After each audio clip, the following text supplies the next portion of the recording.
राधे राधे मित्रों, जय श्री कृष्णा। आज आप श्रवण करेंगे 7 वारों की कथा, जिसको सुनने से मिलेगी आप सबको सभी देवी देवताओं की कृपा। आप सभी का जीवन मंगलमय हो। जय हो सूर्य भगवान की। आज आप श्रवण करेंगे रविवार व्रत की पौराणिक कथा। रविवार व्रत की पौराणिक कथा के अनुसार प्राचीन काल में एक बुढ़िया रहती थी। वह नियमित रूप से रविवार का व्रत करती। रविवार के दिन सूर्योदय से पहले उठकर बुढ़िया स्नानादि से निवृत्त होकर आंगन को गोबर से लीपकर स्वच्छ करती। उसके बाद सूर्य भगवान की पूजा करते हुए रविवार व्रत कथा सुनकर भगवान सूर्य को भोग लगाकर दिन में एक समय भोजन करती। सूर्य भगवान की अनुकंपा से बुढ़िया को किसी प्रकार की चिंता एवं कष्ट नहीं था। धीरे धीरे उसका घर धन धान्य से भर गया। उस बुढ़िया को सुखी होते देख उसकी पड़ोसन उससे जलने लगी। बुढ़िया ने कोई गाय नहीं पाल रखी थी, अतः वह अपनी पड़ोसन के आंगन में बंधी गाय का गोबर लाती थी। पड़ोसन ने कुछ सोचकर अपनी गाय को घर के भीतर बांध दिया। रविवार को गोबर न मिलने से बुढ़िया अपना आंगन नहीं लीप सकी। आंगन न लीप पाने के कारण उस बुढ़िया ने सूर्य भगवान को भोग नहीं लगाया और उस दिन स्वयं भी भोजन नहीं किया। सूर्यास्त होने पर बुढ़िया भूखी प्यासी सो गई। प्रातःकाल सूर्योदय से पूर्व उस बुढ़िया की आंख खुली तो वह अपने घर के आंगन में सुंदर गाय और बछड़े को देखकर हैरान हो गई। गाय को आंगन में बांधकर उसने जल्दी से उसे चारा लाकर खिलाया। पड़ोसन ने उस बुढ़िया के आंगन में बंधी सुंदर गाय और बछड़े को देखा तो वह उससे और अधिक चलने लगी। तभी गाय ने सोने का गोबर किया। गोबर को देखते ही पड़ोसन की आंखें फट गईं। पड़ोसन ने उस बुढ़िया को आसपास ना पाकर तुरंत उस गोबर को उठाया और अपने घर ले गई तथा अपनी गाय का गोबर वहां रख आई। सोने के गोबर से पड़ोसन कुछ ही दिनों में धनवान हो गई। गाय प्रतिदिन सूर्योदय से पूर्व सोने का गोबर किया करती थी और बुढ़िया के उठने से पहले पड़ोसन उस गोबर को उठाकर ले जाती थी। बहुत दिनों तक बुढ़िया को सोने के गोबर के बारे में कुछ पता ही नहीं चला। बुढ़िया पहले की तरह हर रविवार को भगवान सूर्यदेव का व्रत करती रही और कथा सुनती रही। लेकिन सूर्य भगवान को जब पड़ोसन की चालाकी का पता चला तो उन्होंने तेज आंधी चलाई। आंधी का प्रकोप देखकर बुढ़िया ने गाय को घर के भीतर बांध लिया। सुबह उठकर बुढ़िया ने सोने का गोबर देखा तो उसे बहुत आश्चर्य हुआ। उस दिन के बाद बुढ़िया गाय को घर के भीतर बांधने लगी। सोने के गोबर से बुढ़िया कुछ ही दिन में बहुत धनी हो गई। उस बुढ़िया के धनी होने से पड़ोसन बुरी तरह जल भुनकर राख हो गई और उसने अपने पति को समझा बुझाकर उसे नगर के राजा के पास भेज दिया। सुंदर गाय को देखकर राजा बहुत खुश हुआ। सुबह जब राजा ने सोने का गोबर देखा तो उसके आश्चर्य का ठिकाना न रहा। उधर सूर्य भगवान को भूखी प्यासी बुढ़िया को इस तरह प्रार्थना करते देख उस पर बहुत करुणा आई। उसी रात सूर्य भगवान ने राजा को सपने में कहा, राजन, बुढ़िया की गाय व बछड़ा तुरंत लौटा दो, नहीं तो तुम पर विपत्तियों का पहाड़ टूट पड़ेगा, तुम्हारा महल नष्ट हो जाएगा। सूर्य भगवान के स्वप्न से बुरी तरह भयभीत राजा ने प्रातः उठते ही गाय और बछड़ा बुढ़िया को लौटा दिया। राजा ने बहुत सा धन देकर बुढ़िया से अपनी गलती की क्षमा मांगी। राजा ने पड़ोसन और उसके पति को उनकी इस दुष्टता के लिए दंड दिया। फिर राजा ने पूरे राज्य में घोषणा करा दी कि सभी स्त्री पुरुष रविवार का व्रत किया करे। रविवार का व्रत करने से सभी लोगों के घर धन धान्य से भर गए। चारों ओर खुशहाली छा गई। स्त्री पुरुष सुखी जीवन यापन करने लगे तथा सभी लोगों के शारीरिक कष्ट दूर हो गए। जय हो सूर्य भगवान की। ओम नमः शिवाय। श्रोताओं, आज सोमवार के व्रत में जरूर सुनेंगे कथा, मिलेगी शिव पार्वती की कृपा। सोमवार का दिन भगवान शंकर को समर्पित है। आज के दिन भक्त भोलेनाथ को प्रसन्न करने के लिए विशेष पूजा अर्चना करते हैं। कुछ लोग आज के दिन व्रत भी रखते हैं ताकि शिव जी की विशेष कृपा प्राप्त की जा सके। बाबा भोलेनाथ के आशीर्वाद के लिए आप भी सोमवार का व्रत कर सकते हैं। तो शिव व्रत कथा को पढ़कर या सुनकर इस उपवास को पूरा करें। सोमवार का दिन भगवान शंकर को समर्पित है। नारद पुराण के अनुसार सोमवार व्रत में व्यक्ति को प्रातः स्नान करके शिव जी को जल और बेलपत्र चढ़ाना चाहिए। तथा शिव गौरी जी की पूजा करनी चाहिए। शिव पूजन के बाद सोमवार व्रत कथा सुननी चाहिए। इसके बाद केवल एक समय ही भोजन करना चाहिए। साधारण रूप से सोमवार का व्रत दिन के तीसरे प्रहर तक होता है, मतलब शाम तक रखा जाता है। सोमवार व्रत 3 प्रकार का होता है: प्रति सोमवार व्रत, सौम्य प्रदोष व्रत और 16 सोमवार का व्रत होता है। इन सभी व्रतों के लिए एक ही विधि होती है। तो श्रोताओं, आइए श्रवण करते हैं सोमवार व्रत की महान कथा। एक समय की बात है, किसी नगर में एक साहूकार रहता था। उसके घर में धन की कोई कमी नहीं थी, लेकिन उसकी कोई संतान नहीं थी। इस कारण वह बहुत दुखी था। पुत्र प्राप्ति के लिए वह प्रत्येक सोमवार व्रत रखता था, पर पूरी श्रद्धा के साथ शिव मंदिर जाकर भगवान शिव और पार्वती जी की पूजा किया करता था।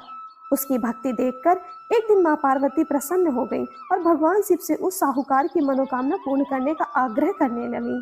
पार्वती जी की इच्छा सुनकर भगवान शिव ने कहा कि हे पार्वती, इस संसार में हर प्राणी को उसके कर्मों का फल मिलता है और जिसके भाग्य में जो हो उसे वो ही भोगना पड़ता है। लेकिन पार्वती जी ने साहूकार जी की भक्ति को मान रखने के लिए उसकी मनोकामना पूर्ण करने की इच्छा जताई। माता पार्वती के आग्रह पर शिव जी ने साहूकार को पुत्र प्राप्ति का वरदान तो दिया, लेकिन साथ ही ये भी कहा कि उसके बालक की आयु केवल 12 वर्ष ही होगी। माता पार्वती भगवान शिव की बातचीत को साहूकार सुन रहा था। उसे ना तो इस बात की खुशी थी और ना ही दुख। वह पहले की भांति शिव जी की पूजा करता रहा। कुछ समय के बाद साहूकार के घर एक पुत्र का जन्म हुआ। जब वह बालक 11 वर्ष का हुआ तो उसे पढ़ने के लिए काशी भेज दिया गया। साहूकार ने पुत्र के मामा को बुलाकर उसे बहुत सारा धन दिया और कहा कि तुम इस बालक को काशी विद्या प्राप्ति के लिए ले जाओ और मार्ग में यज्ञ करना। जहाँ भी यज्ञ कराओ वहाँ ब्राह्मणों को भोजन कराते और दक्षिणा देते हुए जाना। दोनों मामा भांजे इसी तरह यज्ञ कराते और ब्राह्मणों को दान दक्षिणा देते काशी की ओर चल पड़े। रात में एक नगर पड़ा जहाँ नगर के राजा की कन्या का विवाह हो रहा था, लेकिन जिस राजकुमार से उसका विवाह हो रहा था वह एक आंख से काना था। राजकुमार के पिता ने अपने पुत्र के काना होने की बात को छुपाने के लिए एक चाल सोची। साहूकार के पुत्र को देखकर उसके मन में एक विचार आया। उसने सोचा, क्या इस लड़के को दूल्हा बनाकर राजकुमारी से विवाह करा दूं?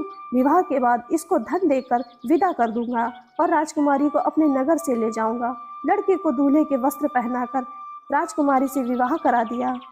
लेकिन साहूकार का पुत्र ईमानदार था, उसे ये बात न्याय संगत नहीं लगी। उसने अवसर पाकर राजकुमारी की चुन्नी के पल्ले पर लिख दिया कि तुम्हारा विवाह तो मेरे साथ हुआ है, लेकिन जिस राजकुमार के संग तुम्हें भेजा जाएगा वह एक आंख से काना है। मैं तो काशी में पढ़ने जा रहा हूँ। जब राजकुमारी ने चुन्नी पर लिखी बातें पढ़ी तो उसने अपने माता पिता को ये बात बताई। राजा ने अपनी पुत्री को विदा नहीं किया, जिससे बारात वापस चली गई।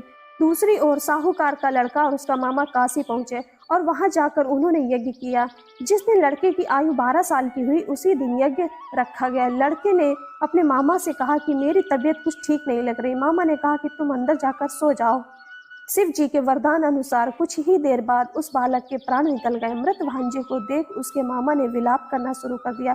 संयोग बस उसी समय शिव जी और माता पार्वती उधर से जा रहे थे। पार्वती ने भगवान से कहा, स्वामी, मुझे इसके रोने के स्वर सहन नहीं हो रहा है, आप इस व्यक्ति के कष्ट को अवश्य दूर करें। जब शिव जी मृत बालक के समीप गए तो वह बोले कि यह उसी साहूकार का पुत्र है जिसे मैंने 12 वर्ष की आयु वरदान में दिया था।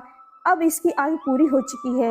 लेकिन मात्र भाव से विभोर माता पार्वती ने कहा, हे महादेव, आप इस बालक को और आयु देने की कृपा करें, अन्यथा इसके वियोग में इसके माता पिता भी तड़प तड़प कर मर जाएंगे। माता पार्वती के आग्रह पर भगवान शिव ने उस लड़के को जीवित होने का वरदान दिया। शिव जी की कृपा से यह लड़का जीवित हो गया। शिक्षा समाप्त करके लड़का मामा के साथ अपने नगर की ओर चल दिया। दोनों चलते हुए उसी नगर में पहुंचे जहां उसका विवाह हुआ था। उस नगर में भी उन्होंने यज्ञ का आयोजन किया। उस लड़के के ससुर ने उसे पहचान लिया और महल में ले जाकर उसकी खातिरदारी की और अपनी पुत्री को विदा किया।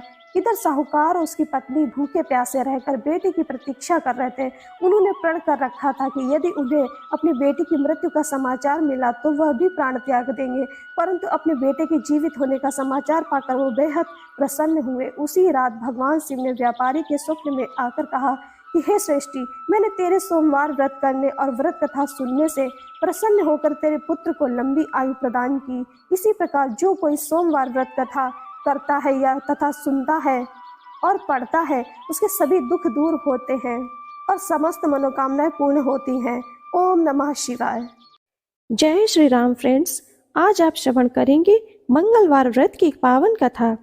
एक समय की बात है, एक ब्राह्मण दंपति की कोई संतान नहीं थी, जिस कारण वह बेहद दुखी थे। एक समय ब्राह्मण वन में हनुमान जी की पूजा के लिए गया। वहां उसने पूजा के साथ महावीर जी से एक पुत्र की कामना की। घर पर उसकी स्त्री भी पुत्र प्राप्ति के लिए मंगलवार का व्रत करती थी। वह मंगलवार के दिन व्रत के अंत में हनुमान जी को भोग लगाकर ही भोजन करती थी। एक बार व्रत के दिन ब्राह्मणी ना भोजन बना पाई और ना ही हनुमान जी को भोग लगा सकी। उसने प्रण किया कि वह अगले मंगलवार को हनुमान जी को भोग लगाकर ही भोजन ग्रहण करेगी। वह भूखी प्यासी 6 दिन तक पड़ी रही। मंगलवार के दिन बेहोश हो गई। हनुमान जी की उसकी निष्ठा और लगन को देखकर प्रसन्न हुए। उन्होंने आशीर्वाद स्वरूप ब्राह्मणी को एक पुत्र दिया और कहा कि यह तुम्हारी बहुत सेवा करेगा। बालक को पाकर ब्राह्मणी अति प्रसन्न हुई। उसने बालक का नाम मंगल रखा। कुछ समय उपरांत जब ब्राह्मण घर आया तो बालक को देख पूछा कि वह कौन है। पत्नी बोली कि मंगलवार व्रत से प्रसन्न होकर हनुमान जी ने उसे यह बालक दिया है। ब्राह्मण को अपनी पत्नी की बात पर विश्वास नहीं हुआ। एक दिन मौका देख ब्राह्मण ने बालक को कुएं में गिरा दिया। घर पर लौटने पर ब्राह्मणी ने पूछा कि मंगल कहाँ है। तभी पीछे से मंगल मुस्कुराकर आया। उसे वापस देखकर ब्राह्मण आश्चर्यचकित रह गया। रात को हनुमान जी ने उसे सपने में दर्शन दिए और बताया कि यह पुत्र उसे उन्होंने दिया है। ब्राह्मण सत्य जानकर बहुत खुश हुआ। इसके बाद ब्राह्मण दंपत्ति प्रत्येक मंगलवार को व्रत रखने लगे। जो मनुष्य मंगलवार का व्रत कथा को पढ़ता या सुनता है और नियम से व्रत रखता है, उसे हनुमान जी की कृपा से सब कष्ट दूर हो जाते हैं, सर्व सुख प्राप्त होता है और हनुमान जी की दया के पात्र बनते हैं। जय श्री राम, जय हो हनुमान जी की। राधे राधे मित्रों, जय श्री कृष्ण। आज आप श्रवण करेंगे बुधवार के दिन सुने जाने वाली गणेश व्रत की कथा। सनातन धर्म में किसी भी शुभ कार्य को करने से पहले भगवान श्री गणेश की पूजा की जाती है। हिंदू धर्म में किसी भी काम का शुभारंभ करने से पहले श्री गणेशाय नमः लिखा जाता है। इसके अलावा भगवान श्री गणेश को सभी देवी देवताओं में प्रथम पूज्य माना जाता है। ग्रंथों और पुराणों में इसके पीछे भिन्न भिन्न कारण बताए गए हैं। हालांकि सभी में उन्हें सबसे पहले पूजा जाने वाले देवता ही कहा जाता है। इसकी जानकारी ज्यादातर लोगों को है, लेकिन ये बहुत कम लोग जानते हैं कि त्रिदेव ब्रह्मा, विष्णु और महेश से भी पहले भगवान गणेश की ही पूजा क्यों की जाती है। आइए जानते हैं इसके पीछे की पौराणिक कथा। दरअसल भगवान श्री गणेश बुद्धि के देवता माने जाते हैं और इनकी पूजा करने से सभी प्रकार की विघ्न और बाधाएं दूर होती हैं। ऐसा माना जाता है कि किसी भी मांगलिक अनुष्ठान या शुभ काम में गणपति की पूजा से सद्बुद्धि मिलती है, जिससे काम में सफलता मिलती है।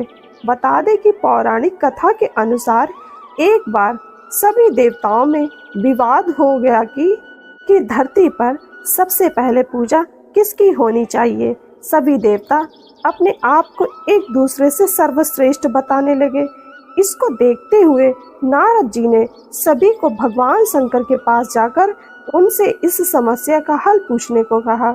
भगवान शिव के पास पहुंचे सभी देवता इस समस्या को लेकर भगवान शिव के पास पहुंचे और उनको पूरी स्थिति के बारे में बताया। भगवान शिव ने देवताओं के इस विवाद को देखते हुए उसे सुलझाने के लिए एक योजना बनाई। उन्होंने इसके लिए एक प्रतियोगिता आयोजित की। प्रतियोगिता के अनुसार सभी देवगणों को अपने अपने वाहन पर बैठकर पूरे ब्रह्मांड का चक्कर लगाने के लिए कहा गया। जो भी देवता ब्रह्मांड की परिक्रमा करके सबसे पहले वापस आएगा, उसे ही धरती पर प्रथम पूजनीय देवता माना जाएगा। भगवान शिव की ये बात सुनकर सभी देवता अपने अपने वाहन लेकर ब्रह्मांड की परिक्रमा के लिए निकल गए। इस प्रतियोगिता में गणेश जी भी शामिल थे और उनकी सवारी चूहा है। चूहे की गति बहुत धीमी होती है और ऐसे में गणेश जी सोच में पड़ गए। इसके बाद उन्होंने ब्रह्मांड का चक्कर लगाने की बजाय अपने माता पिता भगवान शिव और माता पार्वती की 7 बार परिक्रमा की और हाथ जोड़कर उनके सामने खड़े हो गए। माता पिता को दिया सर्वोच्च स्थान। जब सभी देवता ब्रह्मांड का चक्कर लगाकर वापस लौटे, तब वहां गणेश जी पहले से मौजूद थे और भगवान शिव ने गणेश जी को विजयी घोषित कर दिया, जिसे सुनकर सभी देवता अचंभित हो गए कि चूहे की सवारी से पूरे ब्रह्मांड का चक्कर इतनी जल्दी कैसे लगाया जा सकता है। तब भगवान शिव ने बताया कि माता पिता को संपूर्ण ब्रह्मांड में सर्वोच्च स्थान दिया गया है और उन्हें धरती पर देवताओं के समान माना जाता है। गणेश जी ने ब्रह्मांड का चक्कर लगाने के बजाय माता पिता की परिक्रमा की है। भगवान शिव की बात सुनकर सभी देवता उनके निर्णय से सहमत हो गए और तभी से गणेश जी को प्रथम पूजनीय देवता माना गया। श्रोताओं, आप सभी का जीवन मंगलमय हो। जय हो गणेश भगवान की। जय भोले बाबा की। शंकर शिव जी की आराधना धूप, बेलपत्र आदि से करनी चाहिए। बुद्ध की कथा के अनुसार एक पुरुष का नया नया विवाह हुआ था। विवाह के 2 दिनों बाद उसकी पत्नी मायके चली गई। कुछ दिनों के बाद वह पुरुष अपनी पत्नी को लेने उसके यहाँ गया। बुधवार को जब वह पत्नी के साथ लौटने लगा तो ससुराल पक्ष ने उसे रोकने का प्रयत्न किया। विदाई के लिए बुधवार शुभ नहीं है, लेकिन वह नहीं माना और पत्नी के साथ बैलगाड़ी में चल पड़ा। विवश होकर सास ससुर ने अपनी जमाई और पुत्री को भारी मन से विदा किया। नगर के बाहर पहुंचने पर पत्नी को प्यास लगी। पुरुष लोटा लेकर पानी की तलाश में चल पड़ा। पत्नी एक पेड़ के नीचे बैठ गई। थोड़ी देर के बाद पुरुष पानी लेकर वापस लौटा। तब उसने देखा कि उसकी पत्नी किसी के साथ हंस हंस कर बातें कर रही है और उसके लोटे से पानी पी रही है। उसको क्रोध आ गया। वह निकट पहुंचा तो उसके आश्चर्य का ठिकाना नहीं था, क्योंकि उस आदमी की सूरत उसी की भांति थी। पत्नी भी सोच में पड़ गई कि दोनों पुरुष झगड़ने लगे। धीरे धीरे वहां काफी भीड़ एकत्रित हो गई और सिपाही भी आ गए। हम शक्ल आदमियों को देख वे भी आश्चर्य में पड़ गए। उन्होंने स्त्री से पूछा उसका पति कौन है। वो भी सोच में पड़ गई। तब वह पुरुष शंकर भगवान से प्रार्थना करने लगा कि हे भगवान, हमारी रक्षा करें। मुझसे बड़ी भूल हुई है। मैंने सास ससुर की बात नहीं मानी और बुधवार को पत्नी को विदा करा लिया। मैं भविष्य में ऐसा कदापि नहीं करूंगा। जैसे ही उसकी प्रार्थना पूरी हुई, दूसरा पुरुष अंतर्ध्यान हो गया। पति पत्नी सकुशल अपने घर पहुंच गए। जय भोले बाबा की। ओम नमो भगवते वासुदेवाय नमः। श्रोताओं, आपका जीवन मंगलमय हो। श्रोताओं, आज आप श्रवण करेंगे गुरुवार व्रत की कथा। बृहस्पतिवार का दिन भगवान विष्णु को समर्पित है। कहते हैं कि जो व्यक्ति हर गुरुवार भगवान विष्णु की पूजा करता है और गुरुवार की कथा सुनता है, गुरु बृहस्पति की और भगवान विष्णु की कृपा से उनकी सभी परेशानियां दूर हो जाती हैं। लेकिन गुरुवार की व्रत की कथा और पूजा के कुछ नियम हैं जिनका बड़ी ही सावधानी से पालन करना चाहिए। आइए जानते हैं गुरुवार की व्रत कथा और व्रत से जुड़े नियम। गुरुवार व्रत पूजा कथा में कई ऐसी बातें बताई गई हैं जिन्हें मनुष्य को ध्यानपूर्वक अपनाना चाहिए। कहते हैं कि जो व्यक्ति श्रद्धा भाव से गुरुवार को भगवान विष्णु की पूजा करता है और गुरुवार व्रत की कथा कहता है और सुनता है, उसकी गरीबी और कष्ट को भगवान विष्णु दूर कर देते हैं। जीवन में सुख समृद्धि के लिए गुरुवार के दिन आप भी इस गुरुवार व्रत कथा को सुने या पढ़ें। बृहस्पतिवार के दिन सूर्योदय से पहले उठें और नित्य कर्म से निवृत्त होकर पीले रंग के वस्त्र पहने। उसके बाद पूरे घर में गंगा जल छिड़कें। इसके बाद पूजा घर में श्री हरि विष्णु की मूर्ति या चित्र स्थापित करें। फिर पीले रंग के गंध पुष्प और अक्षत चढ़ाएं। इसके बाद चना, गुड़ और मुनक्का चढ़ाकर विधि विधान से पूजन विधि शुरू करें। इसके बाद मंत्रों का जाप करें। इसके बाद व्रत की कथा पढ़ें। कथा पढ़ने के बाद केले के पेड़ में जल चढ़ाएं। मंत्रोच्चार के बाद बृहस्पतिवार व्रत की कथा पढ़ें। यह इस प्रकार है कि प्राचीन समय की बात है, भारतवर्ष में एक राजा राज्य करता था। वह बड़ा प्रतापी और दानी था। वह नित्य गरीबों और ब्राह्मणों की सेवा सहायता करता था। प्रतिदिन मंदिर में भगवान दर्शन करने जाता था, लेकिन यह बात उसकी रानी को अच्छी नहीं लगती थी। वह ना ही पूजन करती थी और ना ही दान करने में उसका मन लगता था। एक दिन राजा शिकार खेलने वन को गए हुए थे, तो रानी और दासी महल में अकेली थी। उसी समय बृहस्पति देव साधु भेष में राजा के महल में भिक्षा के लिए गए और भिक्षा मांगी, तो रानी ने भिक्षा देने से मना कर दिया। रानी ने कहा कि हे साधु महाराज, मैं तो दान पुण्य से तंग आ गई हूँ। इस कार्य के लिए मेरे पति देव ही बहुत हैं। अब आप ऐसी कृपा करें कि सारा धन नष्ट हो जाए तथा मैं आराम से रह सकूं। साधु ने कहा, देवी तुम तो बड़ी अजीब हो। धन और संतान से कौन दुखी होता है? इसकी तो सभी कामना करते हैं। पापी भी पुत्र और धन की इच्छा करते हैं। अगर तुम्हारे पास अधिक धन है तो भूखे मनुष्यों को भोजन कराओ, प्याऊ लगवाओ, ब्राह्मणों को दान दो, कुआं, तालाब, बावड़ी, बाग, बगीचे आदि का निर्माण कराओ, मंदिर, पाठशाला, धर्मशाला बनवाकर दान दो, निर्धनों की कुमारी कन्याओं का विवाह कराओ, साथ ही यज्ञ आदि कर्म करो, अपने धन को शुभ कार्यों में खर्च करो। ऐसा करने से तुम्हारा नाम परलोक में सार्थक होगा एवं स्वर्ग की प्राप्ति होगी। लेकिन रानी पर उपदेश का कोई प्रभाव नहीं पड़ा। वह बोली, महाराज मुझे ऐसे धन की आवश्यकता नहीं है जिसको मैं अन्य लोगों को दान दूं, जिसको रखने और संभालने में ही मेरा सारा समय नष्ट हो जाए। अब आप ऐसी कृपा करें कि सारा धन नष्ट हो जाए तथा मैं आराम से रह सकूं। साधु ने उत्तर दिया कि यदि तुम्हारी ऐसी इच्छा है तो जैसा मैं तुम्हें बताता हूँ तुम वैसा ही करना। बृहस्पतिवार को घर को गोबर से लीपना, अपने केसों को पीली मिट्टी से धोना, राजा से कहना वह बृहस्पतिवार को हजामत बनवाए, भोजन में मांस मदिरा खाना और कपड़ा धोबी के यहाँ धुलने डालना। ऐसा करने से 7 बृहस्पतिवार में ही आपका सारा धन नष्ट हो जाएगा। इतना कहकर वह साधु महाराज वहां से अंतर ध्यान हो गए। इसके बाद रानी ने वही किया जो साधु ने बताया। 3 बृहस्पतिवार ही बीते थे कि उसका समस्त धन संपत्ति नष्ट हो गया और भोजन के लिए राजा रानी तरसने लगे। तब एक दिन राजा ने रानी से कहा कि तुम यहाँ पर रहो, मैं दूसरे देश में चाकरी के लिए चला जाऊं, क्योंकि यहाँ पर उसे सभी मनुष्य जानते हैं, इसलिए कोई कार्य नहीं कर सकता। देश चोरी परदेश भीख बराबर है। ऐसा कहकर राजा परदेश चला गया। वहां पर जंगल को जाता और लकड़ी काट कर लाता और शहर में बेचता। इस तरह जीवन व्यतीत करने लगा। इधर राजा के बिना रानी और दासी दुखी रहने लगी। किसी दिन भोजन मिलता और किसी दिन जल पीकर ही रह जाती।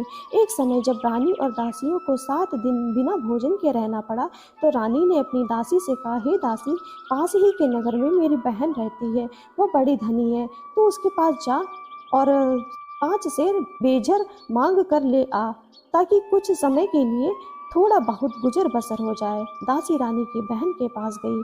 उस दिन बृहस्पतिवार था। रानी की बहन उस समय बृहस्पतिवार की कथा सुन रही थी। दासी ने रानी की बहन को अपनी रानी का संदेश दिया, लेकिन रानी की बहन ने कोई उत्तर नहीं दिया। जब दासी को रानी की बहन से कोई उत्तर नहीं मिला तो वह दुखी हुई, उसे क्रोध भी आया। दासी ने वापस आकर रानी को सारी बात बता दी। सुनकर रानी ने कहा कि हे दासी, इसमें उसका कोई दोष नहीं है। जब बुरे दिन आते हैं तब कोई सहारा नहीं, अच्छे बुरे का पता विपत्ति में ही लगता है। जो ईश्वर की इच्छा होगी वही होगा, यह सब हमारे भाग्य का दोष है। ये सब कहकर रानी ने अपने भाग्य को कोसा। उधर रानी की बहन ने सोचा कि मेरी बहन की दासी आई थी, लेकिन मैं उससे नहीं बोली, इससे वह बहुत दुखी हुई होगी। कथा सुनकर और पूजन समाप्त कर अपनी बहन के घर गई और कहने लगी कि हे बहन, मैं बृहस्पतिवार का व्रत कर रही थी, तुम्हारी दासी गई, लेकिन जब तक कथा होती तब तक ना उठते हैं और ना बोलते हैं, इसलिए मैं नहीं बोली। कहो दासी, क्यों गई थी? रानी बोली, बहन, हमारे घर अनाज नहीं था। ऐसा कहते कहते रानी की आंखें भर आईं। उसने दासियों समेत 7 दिन तक भूखा रहने की बात भी अपनी बहन को बता दी। इसलिए मैंने दासी को तुम्हारे पास 5 सेर बेजर लेने के लिए भेजा था। रानी की बहन बोली, बहन देखो, बृहस्पति देव सबकी मनोकामनाएं पूर्ण करते हैं। देखो, शायद तुम्हारे घर में अनाज रखा हो। पहले तो रानी को विश्वास नहीं हुआ, परंतु बहन के आग्रह करने पर उसने दासी को अंदर भेजा। दासी घर के अंदर गई तो वहां पर उसे एक घड़ा बेजर से भरा मिला। उसे बड़ी हैरानी हुई। उसने बाहर आकर रानी को बताया। दासी रानी से कहने लगी कि हे रानी, जब हमको भोजन नहीं मिलता है तो हम व्रत ही तो करते हैं, इसलिए क्यों ना इनसे व्रत और कथा की विधि पूछ ली जाए, हम भी व्रत किया करेंगे। दासी के कहने पर रानी ने अपनी बहन से बृहस्पति व्रत के बारे में पूछा। उसकी बहन ने बताया, बृहस्पतिवार के व्रत में चने की दाल, गुड़ और मुनक्का से विष्णु भगवान को केले के वृक्ष की जड़ में पूजन करें तथा दीपक जलाएं और कथा सुने। उस दिन एक ही समय भोजन करें। भोजन में पीले खाद्य पदार्थ का सेवन करें, इससे गुरु भगवान अवश्य प्रसन्न होते हैं। अन्न पुत्र और धन वरदान देते हैं, साथ ही सभी मनोकामनाएं पूर्ण करते हैं। व्रत और पूजन की विधि बताकर रानी की बहन अपने घर लौट आई। रानी और दासी दोनों ने निश्चय किया कि बृहस्पति देव भगवान का पूजन जरूर करेंगे। 7 रोज बाद जब बृहस्पतिवार आया तो उन्होंने व्रत रखा। घुड़साल में जाकर चना और गुड़ बीन लाई और तथा उसकी दाल से केले की जड़ तथा विष्णु भगवान का पूजन किया। अब पीला भोजन कहाँ से आए? दोनों बड़ी दुखी हुई, परंतु उन्होंने व्रत किया था, इसलिए बृहस्पति देव भगवान प्रसन्न थे। एक साधारण व्यक्ति के रूप में वे 2 थालों में पीला भोजन लेकर आए और दासी को देकर बोले, हे दासी, ये भोजन तुम्हारे और तुम्हारी रानी के लिए है, इसे तुम दोनों ग्रहण करना। दासी भोजन पाकर बहुत प्रसन्न हुई। उसने रानी से कहा, चलो रानी जी, भोजन कर लो। परंतु रानी को भोजन आने के बारे में कुछ पता ही नहीं था, इसलिए उसने कहा कि जा तू ही भोजन कर, क्योंकि तू व्यर्थ में हमारी हंसी उड़ाती है। तब दासी ने कहा, एक व्यक्ति भोजन दे गया है। तब रानी ने कहा, व्यक्ति तेरे लिए ही भोजन दे गया है, तू ही भोजन कर। तब दासी ने कहा कि वह व्यक्ति हम दोनों के लिए 2 थालों में सुंदर पीला भोजन दे गया है, इसलिए मैं और आप दोनों ही साथ साथ भोजन करेंगे। यह सुनकर रानी बहुत प्रसन्न हुई और दोनों ने गुरु भगवान को नमस्कार कर भोजन किया। उसके बाद से वे प्रत्येक बृहस्पतिवार को गुरु भगवान का व्रत और पूजन करने लगी। बृहस्पति भगवान की कृपा से उनके पास धन हो गया, लेकिन रानी फिर पहले की तरह आलस्य करने लगी। तब दासी बोली, देखो रानी, तुम पहले भी इस प्रकार आलस्य करती थी, तुम्हें धन के रखने में कष्ट होता था, इस कारण सभी धन नष्ट हो गया। अब गुरु भगवान की कृपा से धन मिला है तो फिर तुम्हें आलस्य होता है। बड़ी मुसीबतों के बाद हमने यह धन पाया है, इसलिए हमें दान पुण्य करना चाहिए। अब तुम भूखे मनुष्य को भोजन कराओ, प्याऊ लगवाओ, ब्राह्मणों को दान दो, कुआं, तालाब, बावड़ी और बाग बगीचे आदि का निर्माण कराओ, मंदिर, पाठशाला और धर्मशाला बनवाकर दान दो, निर्धनों की कुमारी कन्याओं का विवाह कराओ, साथ ही यज्ञ आदि कर्म करो, अपने धन को शुभ कार्यों में खर्च करो, जिससे तुम्हारे कुल का यश बढ़े और स्वर्ग प्राप्त हो, पितृ प्रसन्न हो। दासी की बात मानकर रानी शुभ कर्म करने लगी, उसका यश फैलने लगा। एक दिन रानी और दासी आपस में विचार करने लगे कि न जाने राजा किस दशा में होंगे, उनकी कोई खोज खबर भी नहीं है। उन्होंने श्रद्धा पूर्वक बृहस्पति भगवान से प्रार्थना की, राजा जहाँ कहीं भी हो शीघ्र वापस आ जाएं। उस रात्रि को बृहस्पति देव ने राजा को स्वप्न में कहा कि हे राजा, उठ, तेरी रानी तुझको याद करती है, अपने देश लौट आ। राजा प्रातःकाल उठा और जंगल से लकड़ी काटने के लिए जंगल की ओर चल पड़ा। जंगल से गुजरते हुए विचार करने लगा कि रानी की गलती से उसे कितने दुख भोगने पड़े। राजपाट छोड़कर जंगल में आकर रहना पड़ा। जंगल से लकड़ी काटकर शहर में बेचकर गुजारा करना पड़ा और अपनी दशा को याद करके व्याकुल होने लगा। उसी समय राजा के पास बृहस्पति देव साधु के वेश में आकर बोले, लकड़हारे, तुम इस सुनसान जंगल में किस चिंता में बैठे हो, मुझे बताओ। यह सुन राजा के नेत्रों में जल भरा आया। साधु की वंदना कर राजा ने अपनी संपूर्ण कहानी सुना दी।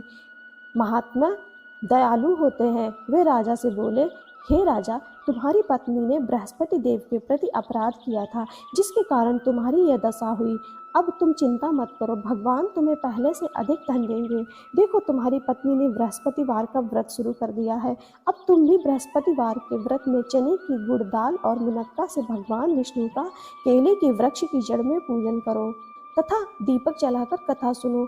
उस दिन एक ही समय भोजन करना, लेकिन भोजन में पीले खाद्य पदार्थ का सेवन जरूर करना। भगवान तुम्हारी सब मनोकामनाओं को पूर्ण करेंगे। साधु की बात सुनकर राजा बोला, हे प्रभु, लकड़ी बेचकर तो इतना पैसा भी नहीं बचता जिससे भोजन के उपरांत कुछ बचा सकूं। मैंने रात्रि में अपनी रानी को व्याकुल देखा था। मेरे पास कोई साधन नहीं है जिससे उसका समाचार जान सकूं। फिर मैं कौन सी कहानी कहूं।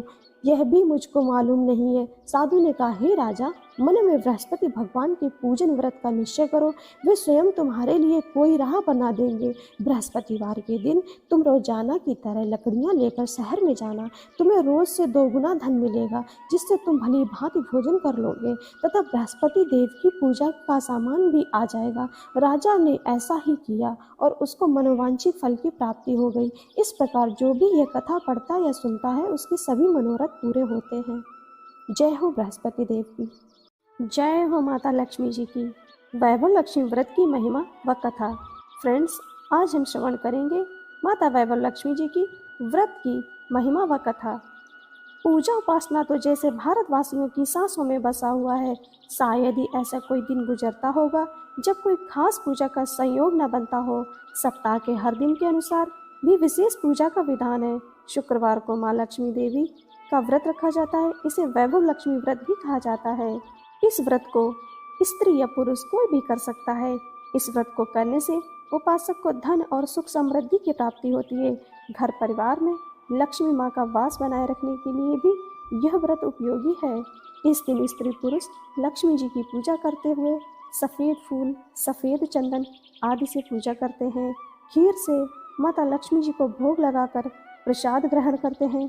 इस व्रत के दिन उपासक को एक समय भोजन करना चाहिए।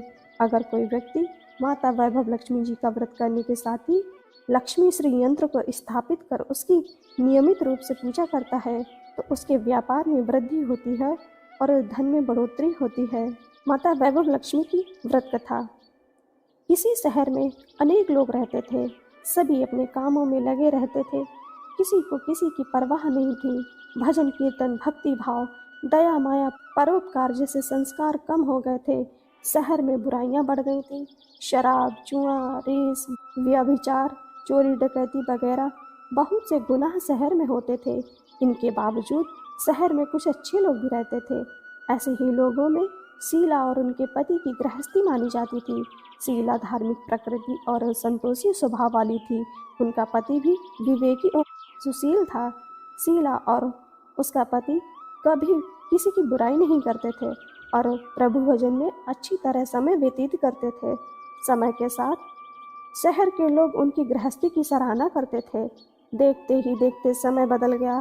शीला का पति बुरे लोगों से दोस्ती कर बैठा। अब वह जल्द से जल्द करोड़पति बनने के ख्वाब देखने लगा, इसलिए वह गलत रास्ते पर चल पड़ा। फलस्वरूप वह रोडपति बन गया, यानी रास्ते पर भटकते भिखारी जैसी ही उसकी हालत हो गई थी।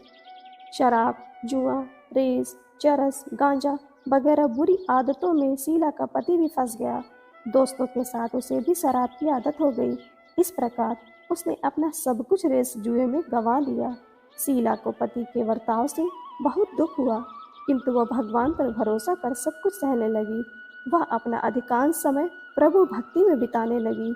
अचानक एक दिन दोपहर को उनके द्वार पर किसी ने दस्तक दी। शीला ने द्वार खोला तो देखा कि एक मांझी खड़ी हुई है। उसके चेहरे पर अलौकिक तेज निखर रहा था। उनकी आंखों से मानो अमृत बरस रहा हो। उसका भव्य चेहरा करुणा और प्यार से छलक रहा था। उनको देखते ही शीला के मन में अपार शांति छा गई। शीला के रोम रोम में आनंद छा गया। शीला उस मांझी को अंदर ले आई और घर में बिठाने के लिए कुछ भी नहीं था, अतः शीला ने सकुचाकर एक फटी हुई चादर पर उनको बिठाया। मांझी बोली, क्यों शीला, मुझे पहचाना नहीं? हर शुक्रवार को लक्ष्मी जी के मंदिर में भजन कीर्तन के समय में मैं भी वहीं आती थी। इसके बावजूद शीला कुछ समझ नहीं पा रही थी। फिर मांझी बोली, तुम बहुत दिनों से मंदिर नहीं आई, अतः मैं तुम्हें देखने चली आई। मांझी के अति प्रेम भरे शब्दों से शीला का हृदय पिघल गया। उसकी आंखों में आंसू आ गए और वह बिलख बिलख कर रोने लगी। मांझी ने कहा, बेटी, सुख और दुख तो धूप और छांव जैसे होते हैं। धैर्य रखो बेटी, मुझे तेरी सारी परेशानी पता है। मांझी के व्यवहार से शीला को काफी संबल मिला और सुख की आस में उसने मांझी को अपनी सारी कहानी कह सुनाई। कहानी सुनकर मांझी ने कहा, कर्म की गति न्यारी होती है। हर इंसान को अपने कर्म भुगतने ही पड़ते हैं, इसलिए तू चिंता मत कर। अब तू कर्म भुगत चुकी है, अब तुम्हारे सुख के दिन अवश्य आएंगे। तू तो माँ लक्ष्मी जी की भक्त है। माँ लक्ष्मी जी को तो प्रेम और करुणा के अवतार हैं। वे अपने भक्तों पर हमेशा ममता बनाए रखती हैं, इसलिए तू धैर्य रख कर माँ लक्ष्मी जी का व्रत कर, इससे सब कुछ ठीक हो जाएगा। शीला के पूछने पर माँ जी ने उसे व्रत की सारी विधि बताई। माँ जी ने कहा, बेटी, माँ लक्ष्मी जी का व्रत बहुत सरल है। उसे वरद लक्ष्मी व्रत भी कहा या वैभव लक्ष्मी व्रत भी कहा जाता है। यह व्रत करने वाले की सब मनोकामना पूर्ण होती है। वह सुख संपत्ति और यश प्रदान करता है। शीला यह सुनकर आनंदित हो गई। शीला ने संकल्प करके आंखें खोली तो सामने कोई न था। यह विस्मित हो गई कि माँ जी कहाँ गई। शीला को तत्काल समझते देर न लगी कि माँ जी और कोई नहीं, साक्षात माता लक्ष्मी ही थी। दूसरे दिन शुक्रवार था। सवेरे स्नान करके स्वच्छ कपड़े पहनकर शीला ने माँ जी द्वारा बताई गई विधि से पूरे मन से व्रत किया। आखिर में प्रसाद वितरण हुआ। यह प्रसाद पहले पति को खिलाया। प्रसाद खाते ही पति के स्वभाव में फर्क पड़ गया। उस दिन से उसने शीला को मारा नहीं, सताया भी नहीं। शीला को बहुत आनंद हुआ। उसके मन में वैभव लक्ष्मी व्रत के लिए श्रद्धा और बढ़ गई। शीला ने पूर्ण श्रद्धा भक्ति भाव से 21 शुक्रवार तक वैभव लक्ष्मी व्रत की विधि की। 21वें शुक्रवार को माँ जी के कहे मुताबिक उद्यापन विधि करके 7 स्त्रियों को वैभव लक्ष्मी व्रत की 7 पुस्तकें उपहार में दी।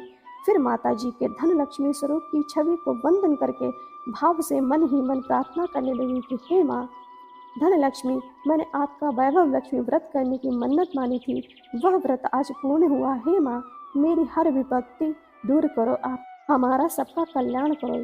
जिसे संतान ना हो उसे संतान देना, सौभाग्यवती स्त्री का सौभाग्य अखंड रखना, कुंवारी लड़की को मन भावन पति देना। जो आपका यह चमत्कारी वैभव लक्ष्मी व्रत करे उनकी सब विपत्ति दूर करना, सभी को सुखी करना। हे माँ, आपकी महिमा अपार है। ऐसा बोलकर लक्ष्मी जी ने धन लक्ष्मी स्वरूप की छवि को प्रणाम किया। व्रत के प्रभाव से शीला का पति अच्छा आदमी बन गया और कड़ी मेहनत करके व्यवहार करने लगा। उसने तुरंत शीला के गिरवी रखे गहने छुड़ा लिए। घर में धन की बाढ़ सी आ गई। घर में पहले जैसी सुख शांति छा गई। वैभव लक्ष्मी व्रत का प्रभाव देखकर मोहल्ले की दूसरी स्त्रियां विधि पूर्वक वैभव लक्ष्मी व्रत करने लगी। जय हो माँ वैभव लक्ष्मी की। जय हो संतोषी माता की। श्रोताओं, आज आप श्रवण करेंगे माता संतोषी की व्रत कथा। शुक्रवार के दिन माँ संतोषी का व्रत पूजन किया जाता है। इस पूजा के दौरान माता की आरती, पूजन तथा अंत में माता की कथा सुनी जाती है। आइए जाने शुक्रवार के दिन की जाने वाली संतोषी माता व्रत कथा। एक बुढ़िया थी, उसके 7 बेटे थे। 6 कमाने वाले थे जबकि एक निकम्मा था। बुढ़िया 6 बेटों की रसोई बनाती, भोजन कराती और उनसे जो कुछ जूठन बचती वह 7वें को दे देती। एक दिन वह पत्नी से बोला, देखो मेरी माँ को मुझ पर कितना प्रेम है। वह बोली, क्यों नहीं, सबका जूठा जो तुमको खिलाती है। वह बोला, ऐसा नहीं हो सकता, मैं जब तक आंखों से ना देख लूं मान नहीं सकता। बहू हंसकर बोली, देख लोगे तब तो मानोगे। कुछ दिन बाद त्योहार आया। घर में 7 प्रकार के भोजन और चूरमे के लड्डू बने। वह जांचने के लिए सिर दुखने का बहाना कर पतला वस्त्र सिर पर ओढ़े रसोई घर में सो गया। वह कपड़े में से सब देखता रहा। 6 भाई भोजन करने आए। उसने देखा माँ ने उसके लिए सुंदर आसन बिछाया, नाना प्रकार की रसोई परोसी और आग्रह करके उन्हें जमाया। वह देखता रहा। 6 भोजन करके उठे तब माँ ने उनकी जूठी थालियों में से लड्डुओं के टुकड़े उठाकर एक लड्डू बनाया। जूठन साफ कर बुढ़िया माँ ने उसे पुकारा, बेटा 6 भाई भोजन कर गए, अब तू ही बाकी है, उठ, तू कब खाएगा। वह कहने लगा, माँ मुझे भोजन नहीं करना, मैं परदेश जा रहा हूँ। माँ ने कहा, कल जाता हो तो आज चला जा। वह बोला, हाँ माँ आज ही जा रहा हूँ। यह कहकर वह घर से निकल गया। 7वें बेटे का परदेश जाना। चलते समय पत्नी की याद आ गई। वह गौशाला में कंडे उपले थाप रही थी। वहां जाकर बोला, हम जावे परदेश आवेंगे कुछ काल, तुम रहियो संतोष से धर्म अपनो पाल। वह बोली, जाओ पिया आनंद से हमारो सोच हटाए, राम भरोसे हम रहे ईश्वर तुम्हें सहाय। 2 निशानी आपन देख धरू मैं धीर, सुधि मति हमारी बिसारियो, रखियो मन गंभीर। वह बोला, मेरे पास तो कुछ नहीं है, ये अंगूठी है सो ले लो और अपनी कुछ निशानी मुझे दे दो। वह बोली, मेरे पास क्या है, यह गोबर भरा हाथ है। यह कहकर उसकी पीठ पर गोबर के हाथ की थाप मार दी। वह चल दिया। चलते चलते दूर देश पहुंचा। परदेश में नौकरी। वहां एक साहूकार की दुकान थी। वहां जाकर कहने लगा, भाई मुझे नौकरी पर रख लो। साहूकार को जरूरत थी। बोला, रह जा। लड़के ने पूछा, तनख्वाह क्या दोगे? साहूकार ने कहा, काम देखकर दाम मिलेंगे। साहूकार की नौकरी मिली। वह सुबह 7 बजे से 10 बजे तक नौकरी बजाने लगा। कुछ दिनों बाद दुकान का सारा लेन देन, हिसाब किताब, ग्राहकों को माल बेचना, सारा काम करने लगा। साहूकार के 7-8 नौकर थे। वे सब चक्कर खाने लगे। ये तो बहुत होशियार बन गया है। सेठ ने भी काम देखा और 3 महीने में ही उसे आधे मुनाफे का हिस्सेदार बना लिया। वह कुछ वर्ष में ही नामी सेठ बन गया और मालिक सारा कारोबार उस पर छोड़कर चला गया। पति की अनुपस्थिति में सास का अत्याचार। इधर उसकी पत्नी को सास ससुर दुख देने लगे। सारी गृहस्थी का काम करा के उसे लकड़ी लेने जंगल में भेजते। इस बीच घर के आटे से जो भूसी निकलती उसकी रोटी बनाकर रख दी जाती और फूटे नारियल की नारेली में पानी। एक दिन वह लकड़ी लेने जा रही थी।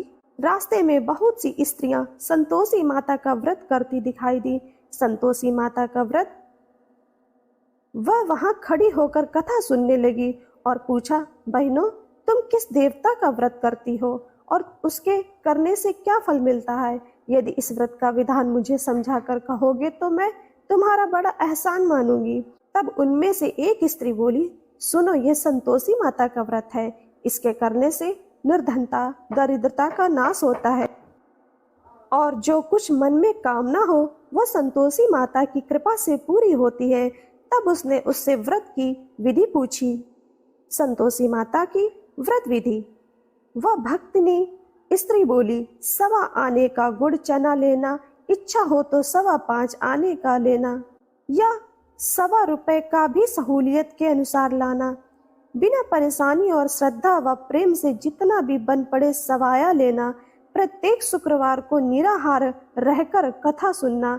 इसके बीच क्रम टूटे नहीं, लगातार नियम पालन करना। सुनने वाला कोई न मिले तो घी का दीपक जला उसके आगे या जल के पात्र को सामने रखकर कथा कहना। जब कार्य सिद्ध ना हो, नियम का पालन करना और कार्य सिद्ध हो जाने पर व्रत का उद्यापन करना। 3 मास में माता फल पूरा करती हैं। यदि किसी के ग्रह खोटे भी हों तो भी माता वर्ष भर में कार्य सिद्ध करती हैं। फल सिद्ध होने पर उद्यापन करना चाहिए, बीच में नहीं। उद्यापन में 2.5 सेर आटे का खाजा तथा इसी परिमाण से खीर तथा चने का साग करना। 8 लड़कों को भोजन कराना। जहाँ तक मिले देवर जेठ भाई बंधु के हो, ना मिले तो रिश्तेदारों के और पास पड़ोसियों को बुलाना। उन्हें भोजन करा यथाशक्ति दक्षिणा दे। माता का नियम पूरा करना। उस दिन घर में खटाई न खाना। यह सुन बुढ़िया के लड़के की बहू चल दी। व्रत का प्रण करना और मां संतोषी का दर्शन देना। रास्ते में लकड़ी के बोझ को बेच दिया और उन पैसों से गुड़ चना ले माता के व्रत की तैयारी कर आगे चली और सामने मंदिर देखकर पूछने लगी, यह मंदिर किसका है? सब कहने लगे, संतोषी माता का मंदिर है। यह सुनकर माता के मंदिर में जाकर चरणों में लौटने लगी। दीन हो विनती करने लगी, माँ मैं कपट अज्ञानी हूँ, व्रत के कुछ भी नियम नहीं जानती, मैं दुखी हूँ।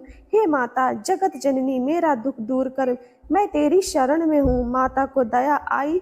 एक शुक्रवार बीता की दूसरे को उसके पति का पत्र आया और तीसरे शुक्रवार को उसका भेजा हुआ पैसा आ गया।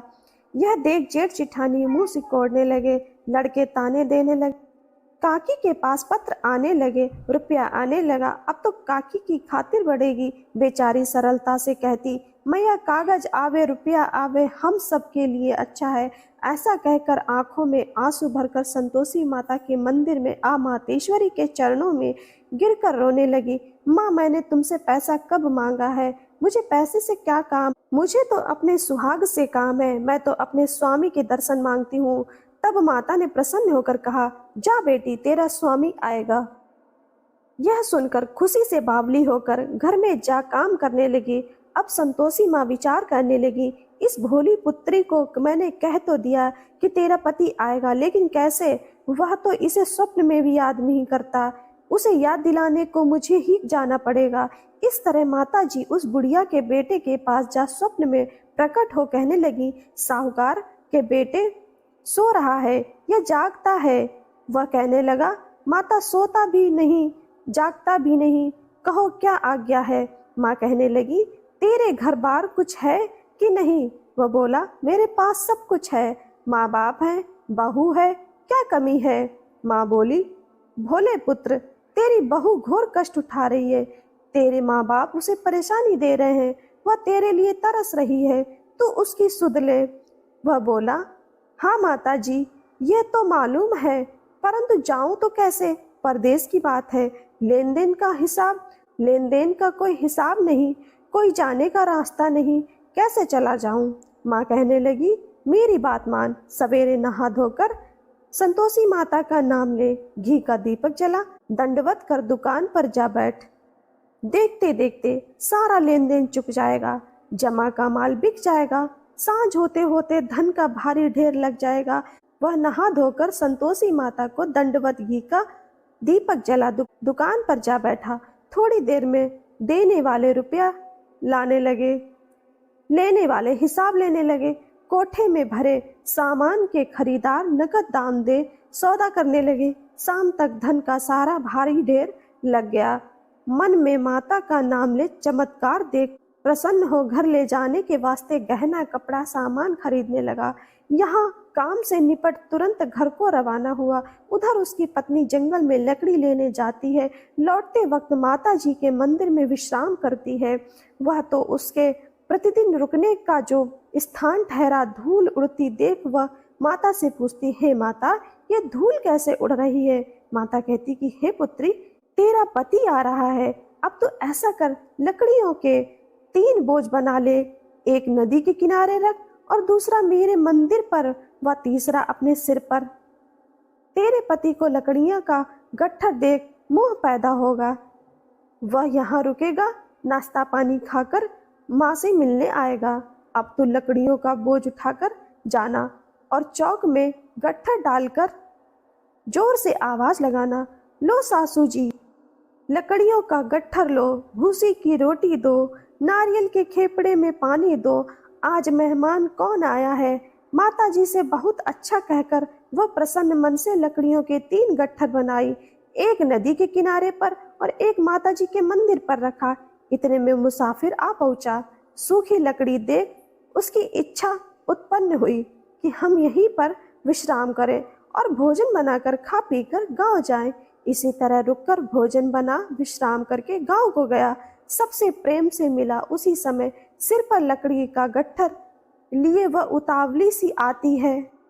लकड़ियों का भारी बोझ आंगन में डालकर जोर से 3 आवाज देती है, लो सासू जी, लकड़ियों का गट्ठर लो, भूसी की रोटी दो, आज मेहमान कौन आया है? यह सुनकर उसकी सास बाहर आकर अपने दिए हुए कष्टों को भुलाने हेतु कहती है, बहू ऐसा क्यों कहती है? तेरा मालिक ही तो आया है, आ बैठ, मीठा भात खा, भोजन कर, कपड़े गहने पहन। उसकी आवाज सुन उसका पति बाहर आता है।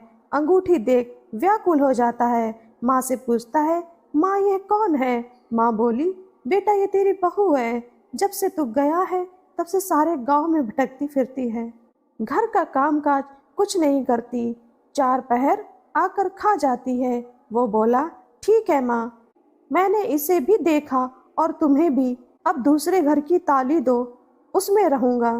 माँ बोली, ठीक है, जैसी तेरी मर्जी।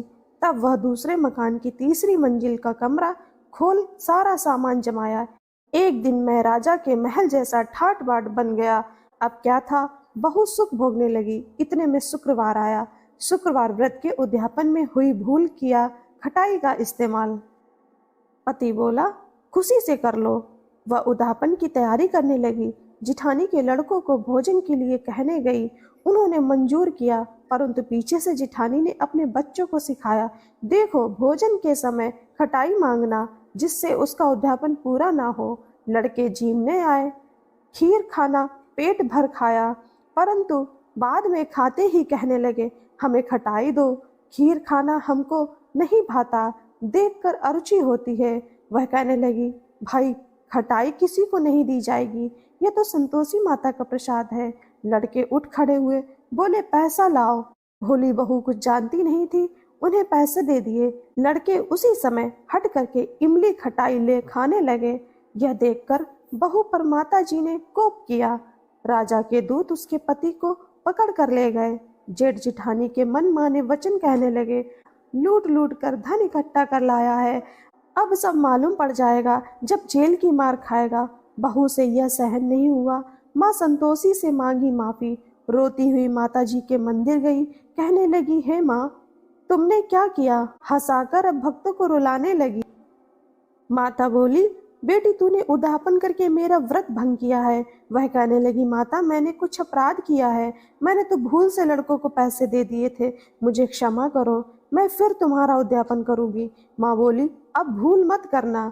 वह कहती है, अब भूल नहीं होगी, अब बतलाओ वे कैसे आवेंगे? माँ बोली, जा पुत्री, तेरा पति तुझे रास्ते में आता मिलेगा। वह निकली, राह में पति आता मिला। वह पूछी, कहाँ गए थे? वह कहने लगा, इतना धन जो कमाया है उसका टैक्स राजा ने मांगा था, वह भरने गया था। वह प्रसन्न हो बोली, भला हुआ, अब घर को चलो। कुछ दिन बाद फिर शुक्रवार आया, फिर किया व्रत का उद्यापन। वह बोली, मुझे फिर माता के उद्यापन करना है। पति ने कहा, करो। बहू फिर जेठ के लड़कों को भोजन को कहने गई। जेठानी ने एक दो बातें सुनाई और सब लड़कों को सिखाने लगी, तुम सब लोग पहले ही खटाई मांगना। लड़के भोजन से पहले कहने लगे, हमें खीर नहीं खानी, हमारा जी बिगड़ता है, कुछ खटाई खाने को दो। वह बोली, खटाई किसी को नहीं मिलेगी, आना हो तो आओ। वह ब्राह्मण के लड़के लाकर भोजन कराने लगी। यथाशक्ति दक्षिणा की जगह एक एक फल उन्हें दिया। संतोषी माता प्रसन्न हुई।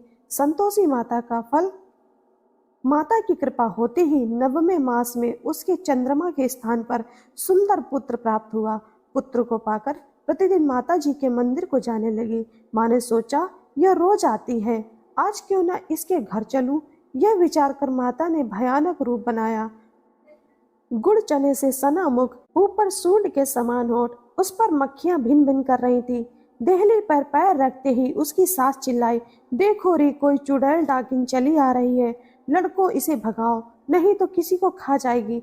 लड़के भगाने लगे, चिल्लाकर खिड़की बंद करने लगे। बहू रोशनदान से देख रही थी, प्रसन्नता से पगली बन चिल्लाने लगी, आज मेरी माता जी मेरे घर आई हैं। वह बच्चों को दूध पीने से हटाती है। इतने में सास का क्रोध फट जाता है। वह बोली, क्या उतावली हुई है, बच्चे को पटक दिया। इतने में माँ के प्रताप से लड़के ही लड़के नजर आने लगे। वह बोली, माँ मैं जिसका व्रत करती हूँ यह संतोषी माता है। सबने माता जी के चरण पकड़ लिए और विनती करने लगी कि हे माता, हम मूर्ख हैं, अज्ञानी हैं, तुम्हारे व्रत की विधि हम नहीं जानते, व्रत भंग कर हमने बड़ा अपराध किया है, जग माता आप हमारा अपराध क्षमा करें। इस प्रकार माता प्रसन्न हुई। बहू को प्रसन्न हो जैसा फल दिया वैसा माता सबको दे, जो पढ़े उसका मनोरथ पूर्ण हो। बोलो संतोषी माता की जय। हरे कृष्ण श्रोताओं, आज आप श्रवण करेंगे शनिवार व्रत की कथा। जाने कैसे विक्रमादित्य पर आ गए संकट के बादल। शनिदेव को ग्रहों का राजा कहा जाता है। भगवान भोलेनाथ ने इन्हें न्याय की देवता की उपाधि दी है। जो लोग शनिवार का व्रत करते हैं उनको पूजा के समय शनिवार व्रत कथा का श्रवण करना चाहिए। शनिदेव को ग्रहों का राजा कहा जाता है। भगवान भोलेनाथ ने इन्हें न्याय के देवता की उपाधि दी है। शनिदेव को बहुत जल्दी क्रोध आता है। इसी क्रोध की वजह से पिता सूर्य से इनकी नाराजगी बनी रहती है। इनके क्रोध से सभी बचने की कोशिश करते हैं, वरना व्यक्ति पर मुसीबतों का पहाड़ टूट पड़ता है। इसलिए इन्हें प्रसन्न करने के लिए शनिवार व्रत रखा जाता है। व्यक्ति शनि दोष से बचने और उसे शांत रखने के लिए अनेक उपाय करते हैं। शनि कृपा से व्यक्ति को सुख और वैभव की प्राप्ति होती है। जो लोग शनिवार का व्रत करते हैं उनको पूजा के समय शनि व्रत कथा का श्रवण करना चाहिए। एक बार सभी 9 ग्रह सूर्य, चंद्र, मंगल, बुध, बृहस्पति, शुक्र, शनि, राहु और केतु में बहस हो गई, कौन सबसे बड़ा है। आपस में लड़ने के बाद सभी देवराज इंद्र के पास पहुंच गए। इंद्र असमंजस की स्थिति में निर्णय नहीं दे पाए, परंतु उन्होंने सभी ग्रहों को सुझाव दिया कि पृथ्वी पर राजा विक्रमादित्य इसका फैसला कर सकते हैं, क्योंकि वो बहुत ही न्यायप्रिय राजा है। सभी पृथ्वी पर राजा विक्रमादित्य के पास गए और अपने आने का कारण बताया। राजा उनकी समस्याओं को सुनकर बहुत परेशान हो गए। उनका चिंतित होना लाजमी था, क्योंकि जिसको भी किसी से छोटा बताया तो वही गुस्सा कर जाएगा। राजा के काफी सोच विचार के बाद उन्हें एक उपाय सूझा। उन्होंने सुवर्ण, रजत, कांस्य, पीतल, सीसा, रांगा, जस्ता, अभ्रक और लोहे से 9 सिंहासन का निर्माण करवाया। उन्हें उपर्युक्त क्रम में रख दिया गया। सबसे निवेदन किया गया कि क्रमानुसार सिंहासन पर आसन ग्रहण करें।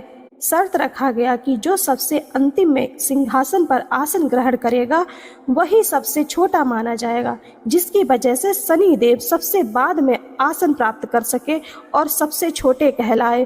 क्रोध के आवेश में आकर शनिदेव ने सोचा कि राजा ने यह सब जानबूझकर किया। कुपित होकर राजा से कहा कि राजा, तू मुझे नहीं जानता। सूर्य एक राशि में 1 महीना रहता है, चंद्रमा 2.25 महीने 2 दिन, मंगल 1.5 महीना, बृहस्पति 13 महीने, बुध और शुक्र 1-1 महीने विचरण करते हैं, लेकिन मैं 2.5 से 7.5 साल तक रहता हूँ। मैंने बड़े बड़े का विनाश किया है। श्री राम की 7.5 आने पर उन्हें जंगल जंगल भटकना पड़ा और रावण के आने पर लंका को बंदरों की सेना से परास्त होना पड़ा। क्रोधित शनिदेव ने राजा से कहा कि अब आपको सावधान रहने की जरूरत है। इतना कहकर शनिदेव कुपित अवस्था में वहां से चले गए। समय गुजरता गया और कालचक्र का पहिया घूमते हुए राजा की 7.5 आ ही गई। तब शनिदेव घोड़ों का सौदागर बनकर राजा के राज्य में गए। उनके साथ अच्छे नस्ल के बहुत सारे घोड़े थे। तब राजा को सौदागर के घोड़ों का पता चला तो अश्वमेघ को अच्छे घोड़े खरीदने के लिए भेजा। अश्वपाल ने कई अच्छे घोड़े खरीदे। इसके अलावा सौदागर ने उपहार स्वरूप एक सर्वोत्तम नस्ल के घोड़े को राजा की सवारी हेतु दिया। राजा विक्रमादित्य जैसे ही उस घोड़े पर बैठे वह सरपट वन की ओर भागने लगा। जंगल के अंदर पहुंचकर वह गायब हो गया। भूख प्यास की स्थिति में राजा जंगल में भटकते रहे। अचानक उन्हें एक ग्वाला दिखाई दिया जिसने राजा की प्यास बुझाई। राजा ने प्रसन्नता में उसे अपनी अंगूठी देकर नगर की तरफ चले गए। वहां एक सेठ की दुकान पर पहुंचकर उन्होंने जल पिया और अपना नाम वीका बताया। भाग्यवश उस दिन सेठ की खूब आमदनी हुई। सेठ खुश होकर उन्हें अपने साथ घर लेकर गए। सेठ के घर में खूंटी पर एक हार टंगा था जिसको खूंटी निगल रही थी।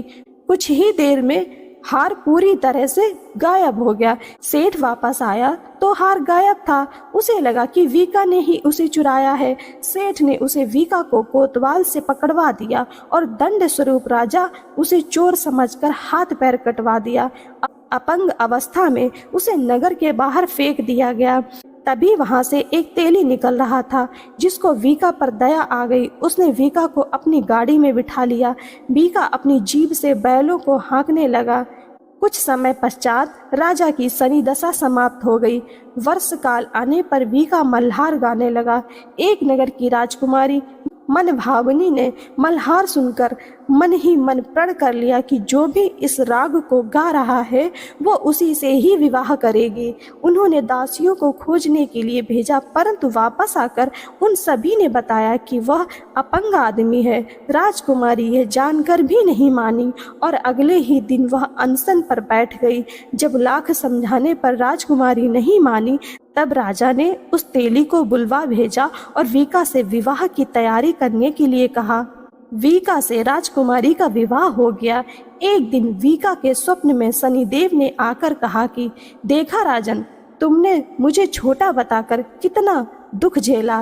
राजा ने क्षमा मांगते हुए हाथ जोड़कर कहा कि हे शनिदेव, जैसा दुख मुझे दिया किसी और को ऐसा दुख मत देना। शनिदेव इस विनती को मान गए और कहा कि मेरे व्रत और कथा से तुम्हारे सारे कष्ट दूर हो जाएंगे। जो भी नित्य मेरा ध्यान करेगा और चींटियों को आटा डालेगा उसकी सारी मनोकामनाएं पूर्ण हो जाएंगी। शनिदेव ने राजा को हाथ पैर भी वापस दिए। दूसरे दिन जब सुबह राजकुमारी की आंख खुली तब वह आश्चर्यचकित हो गई। वीका ने मनभावनी को बताया कि वह उज्जैन का राजा विक्रमादित्य है। मनभावनी खुशी से फूले नहीं समा रही थी। राजा और नगरवासी सभी अत्यंत प्रसन्न हुए। सेठ ने जब यह सुना तो वह पैरों पर गिरकर क्षमा मांगने लगा। राजा ने कहा कि यह सब शनिदेव के कोप का प्रभाव था, इसमें किसी का कोई दोष नहीं है। सेठ ने निवेदन करते हुए कहा कि मुझे शांति तभी मिलेगी जब आप मेरे घर चलकर भोजन करेंगे। सेठ ने कई प्रकार के व्यंजनों से राजा का सत्कार किया। जब राजा भोजन कर रहे थे तभी जो खूंटी हार निगल रही थी वही अब उसे उगल रही थी। सेठ ने अनेक मोहरे देकर राजा का धन्यवाद किया और अपनी कन्या श्री कंवरी से पाणी ग्रहण का निवेदन किया। राजा ने सहर्ष स्वीकार कर लिया। राजा अपनी दोनों रानियों मनभावनी और श्री कंवरी को लेकर उज्जैन नगरी लौट आए। सारे नगर में दीपमाला और खुशी मनाई। राजा ने घोषणा करते हुए कहा कि मैंने शनिदेव को सबसे छोटा बताया था, लेकिन असल में वही सर्वोपरि हैं। तब से सारे राज्य में शनिदेव की पूजा और कथा नियमित होने लगी। सारी प्रजा के बीच खुशी और आनंद का वातावरण बन गया। शनिदेव की व्रत की कथा को जो भी सुनता या पढ़ता है उसके सारे दुख दूर हो जाते हैं। जय हो शनिदेव की।